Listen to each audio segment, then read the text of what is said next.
Assalamualaikum warahmatullahi wabarakatuh. Alhamdulillahilladzi qad farada 'alaina az-zakah. Walhamdulillahilladzi qad wa'adana fiha fawaida katsiratan jalilah.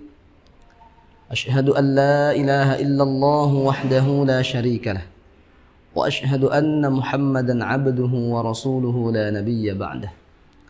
Allahumma salli wa sallim wa barik ala sayyidina wa habibina Muhammad ibn Abdullah wa ala alihi wa sahbihi wa man sara ala nahjihi ila yaumil qiyamah. Amma ba'd. Pemirsa sekalian yang mudah-mudahan kita semuanya dimuliakan oleh Allah Subhanahu wa taala. Pada kesempatan ini mari bersama-sama kita terus meneguhkan azam kita, semangat kita, motivasi kita untuk menjadi orang-orang yang sukses selama bulan suci Ramadan. Dan salah satu cara kita untuk mensukseskan Ramadan kita yaitu dengan memenuhi kewajiban harta kita berupa zakat. Zakat secara bahasa bisa dimaknai sebagai at-taharah, suci, bersih. Bisa juga dimaknai dengan an-nama'u, bertumbuh. Bisa juga dimaknai az-ziyadah, yaitu bertambah.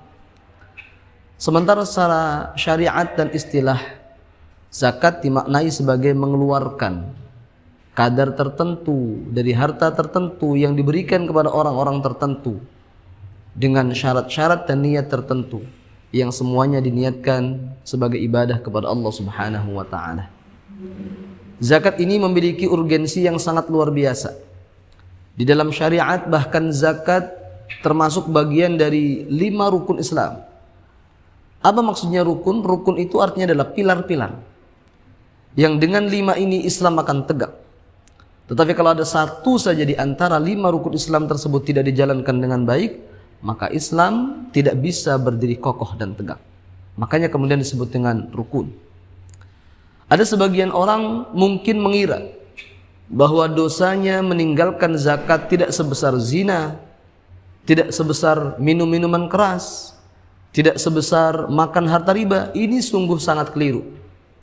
Setiap pelanggaran terhadap kewajiban dari 5 rukun Islam tersebut, baik syahadat, sholat, zakat, puasa, haji, yang seharusnya sudah berhaji tapi mereka meninggalkan salah satu dari 5 rukun tersebut, maka dosanya lebih besar dibandingkan dosa-dosa seperti zina, mabok, berjudi dan sebagainya. Mengapa demikian? Sebab zakat memiliki fungsi yang luar biasa. Di samping dia bisa membersihkan hati orangnya, hati orang yang berzakatnya dari segala kotoran hati seperti sifat kikir atau bakhil, juga sifat tidak peduli kepada orang lain. Di samping itu, zakat juga memiliki fungsi sosial yang luar biasa.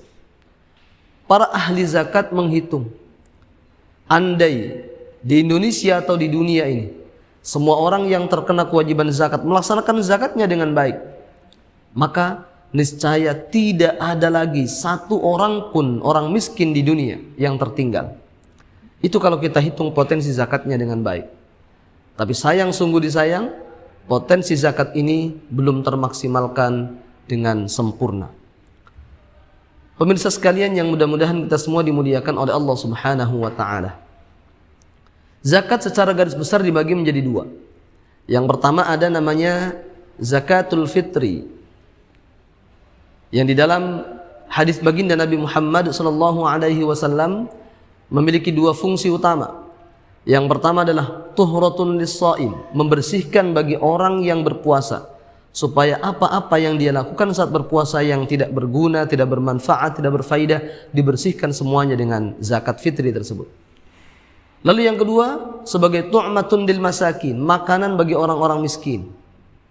Maka itu 2 fungsi utama dari zakatul fitri ini harus kita laksanakan dengan sebaik-baiknya. Lalu yang kedua ada disebut dengan zakatul mal, zakat harta. Kenyataan hari ini banyak orang-orang yang tidak mau mengeluarkan zakatul mal dengan berbagai alasan. Ada yang tidak mengetahui hukumnya, ada yang memang karena faktor dia kikir, bakhil, pelit, sehingga mereka lebih sering mengeluarkan zakat mal daripada zakat mal. Maka pemirsa sekalian yang dirahmati oleh Allah Subhanahu wa taala, zakat fitri diwajibkan kepada orang-orang yang memenuhi syarat. Tidak semua orang terkena kewajiban zakat fitri. Zakat fitri ini hanya dibebankan kepada, pertama, orang yang sudah Islam tentu saja. Lalu yang kedua, dia adalah orang yang memiliki kepemilikan sempurna. Bagi orang yang tidak memiliki harta tentu saja tidak terkena kewajiban. Lalu yang ketiga, orang tersebut masih hidup dengan menjumpai 2 waktu, yaitu bagian dari Ramadan dan bagian dari Syawal. Maka misalnya ada orang yang ketika Ramadan dia masih hidup, tetapi dia tidak sempat ketemu dengan Syawal. Misal tanggal 29 siang dia meninggal dunia, dia tidak ketemu dengan Syawal, maka dia tidak terkena kewajiban zakatul fitri. Atau sebaliknya, bayi yang lahir di bulan Syawal tidak ketemu dengan Ramadan, maka tidak terkena kewajiban zakatul fitri. Dan yang paling terakhir adalah zakat fitri ini menurut mayoritas ulama, termasuk di kalangan mazhab Syafi'iyah, ada yang membolehkan dikeluarkan dengan menggunakan uang. Tidak harus menggunakan qut yang menjadi hukum dasarnya, tapi boleh juga menggunakan uang. Dengan berbagai pertimbangan, diantaranya di zaman sekarang orang lebih banyak, lebih butuh terhadap uang, karena dengan uang itu dia bisa tasarrufkan untuk kepentingan-kepentingan lain. Tapi kalau hanya dikasihkan beras, dia mungkin bisa makan untuk makanan pokoknya, bahan pokoknya, tapi belum tentu dia bisa membeli yang lain-lainnya. Maka ini adalah poin-poin yang bisa kita sampaikan. Mudah-mudahan zakat itu senantiasa melekat dalam diri kita, dan semua dari kita mampu melaksanakan dengan sebaik-baiknya. Sebab apa? Allah Subhanahu wa taala menyatakan, wa aqimus salata wa atuz zakah, dirikanlah salat, tunaikanlah zakat. Yang kemudian para ulama ahli tafsir menyatakan ini menjadi salah satu warning. Ada 3 kelompok manusia yang mereka hanya melaksanakan satu bagian saja, tidak mendapatkan rahmat Allah Subhanahu wa taala. Salah satunya mereka hanya salat tapi tidak zakat, maka tidak mendapatkan rahmat Allah Subhanahu wa taala. Mudah-mudahan ada barakah manfaatnya. Ihdinas siratal mustaqim. Assalamualaikum warahmatullahi wabarakatuh.